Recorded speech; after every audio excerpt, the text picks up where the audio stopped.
नवम स्कंद, 9वां स्कंद है, पहला अध्याय। वैवस्वत मनु के पुत्र राजा सुधुम्न की कथा। नाम सुनो पहले कहूँ। सुधुम्न। राजा परीक्षित ने पूछा, भगवान आपने सब मनवंतरों और उनमें अनंत शक्तिशाली भगवान के द्वारा किए हुए ऐश्वर्यपूर्ण चरित्रों का वर्णन किया और मैंने उनका श्रवण भी किया। आपने कहा कि पिछले कल्प के अंत में द्रोण देश के स्वामी राजर्षि सत्यव्रत ने भगवान की सेवा से ज्ञान प्राप्त किया और वही इस कल्प में वैवस्वत मनु हुए। आपने उनके इक्ष्वाकु आदि नरपति पुत्रों का भी वर्णन किया। ब्राह्मण, अब आप कृपा करके उनके वंश और वंश में होने वालों का अलग अलग चरित्र वर्णन कीजिए। महाभाग, हमारे हृदय में सर्वदा ही कथा सुनने की उत्सुकता बनी रहती है। वैवस्वत मनु के वंश में जो हो चुके हों, इस समय विद्वान हों और आगे होने वाले हों, उन सब पवित्र कीर्ति पुरुषों के पराक्रम का वर्णन कीजिए। सूर्य जी कहते हैं, सौनकादि ऋषियों, ब्रह्मादि ऋषियों की सभा में राजा परीक्षित ने जब यह प्रश्न किया, तब धर्म के परम मर्मज्ञ भगवान श्री सुखदेव जी ने कहा, क्या कहा? परीक्षित, तुम मनु वंश का वर्णन संक्षेप से सुनो। विस्तार से तो सैकड़ों वर्ष में भी उसका वर्णन नहीं किया जा सकता।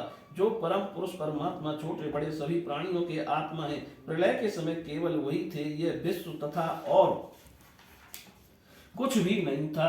महाराज, उनकी नाभि से एक स्वर्ण में कमल कोश प्रकट हुआ। उसी में चतुर्भुज ब्रह्मा जी का आविर्भाव हुआ। ब्रह्मा जी के मन से मरीच और मारीच के पुत्र कश्यप हुए। उनकी धर्म पत्नी दक्षिणंदनी अदिति से विश्व स्वान सूर्य का जन्म हुआ। विश्व स्वान की संज्ञा नामक पत्नी से श्राद्ध देव मनु का जन्म हुआ।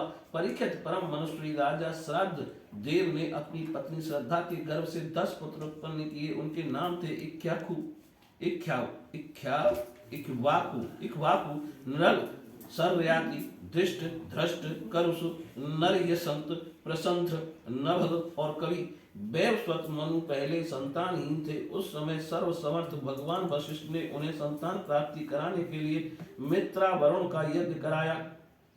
यज्ञ के आरंभ में केवल दूध पीकर रहने वाली वैवस्वत मनु की धर्म पत्नी श्रद्धा ने अपने होता के पास जाकर प्रमाण पूर्वक याचना की कि मुझे कन्या ही प्राप्त हो।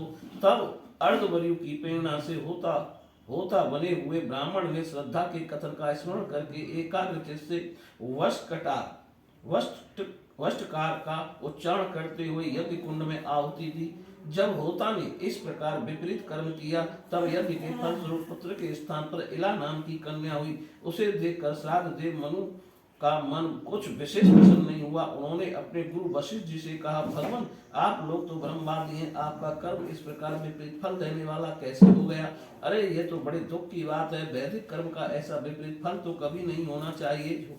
आप लोगों का मंत्र ज्ञान तो पूर्ण है ही, इसके अतिरिक्त आप लोग जितेंद्रिय भी हैं तथा तपस्या के कारण निष्पाप हो चुके हैं। देवताओं में असत्य की प्राप्ति के समान आपके संकल्प का यह उल्टा फल कैसे हुआ?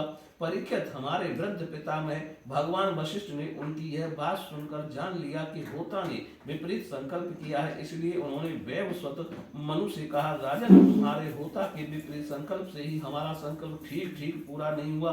फिर भी अपने तप के प्रभाव से मैं तुम्हें श्रेष्ठ पुत्र दूंगा।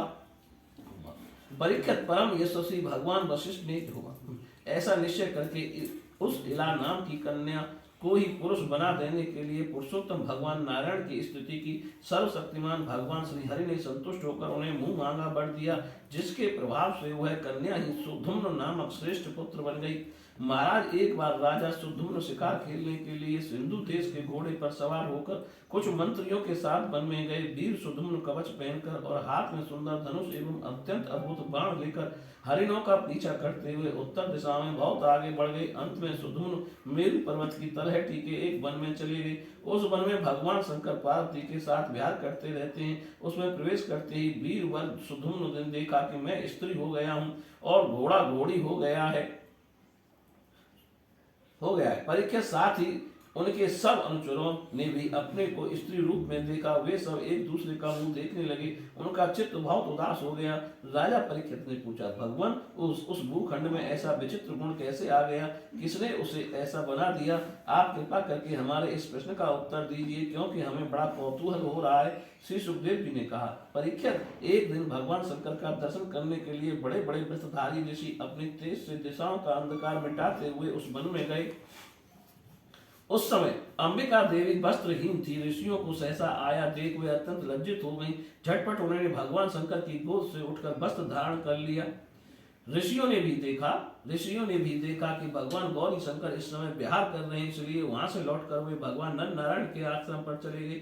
उसी समय भगवान शंकर ने अपनी प्रिया भगवती अंबिका को प्रश्न करने के लिए कहा कि मेरे सिवा जो भी पुरुष इस स्थान में प्रवेश करेगा वही स्त्री हो जाएगा। परीक्षित, तभी से पुरुष उस स्थान में प्रवेश नहीं करते। अब सुधोम्न स्त्री हो गए थे, इसलिए वे अपने स्त्री बने हुए अनुचरों के साथ एक वन से दूसरे वन में विचरने लगे। उसी समय शक्तिशाली बुद्ध ने देखा कि मेरे आश्रम के पास ही बहुत सी स्त्रियों से घिरी हुई एक सुंदरी स्त्री विचर रही है। उन्होंने इच्छा की कि यह मुझे प्राप्त हो जाए। उस सुंदरी स्त्री ने भी चंद्र कुमार बुद्ध को पति बनाना चाहा। इस पर बुद्ध ने उससे गर्भ से पुरुरवा नाम का पुत्र उत्पन्न किया। इस प्रकार मनु पुत्र राजा सुधुम्न स्त्री हो गए। ऐसा सुनते ही उन्होंने उस अवस्था में अपने कुल पुरोहित वशिष्ठ जी का स्मरण किया। सुधुम्न की यह दशा देखकर वशिष्ठ जी के हृदय में कृपा अत्यंत पूजा हुई। उन्होंने सुधुम्न को पुनः पुरुष बना देने के लिए भगवान शंकर की आराधना की। भगवान शंकर वशिष्ठ जी पर प्रसन्न हुए। परीक्षित, उन्होंने उनकी अभिलाषा पूर्ण करने के लिए अपनी वाणी को सत्य रखते हुए ही यह बात कही, वशिष्ठ, तुम्हारा यह यजमान 1 महीने तक पुरुष रहेगा और 1 महीने तक स्त्री। इस व्यवस्था से सुधुम्न इच्छा अनुसार पृथ्वी का पालन करें।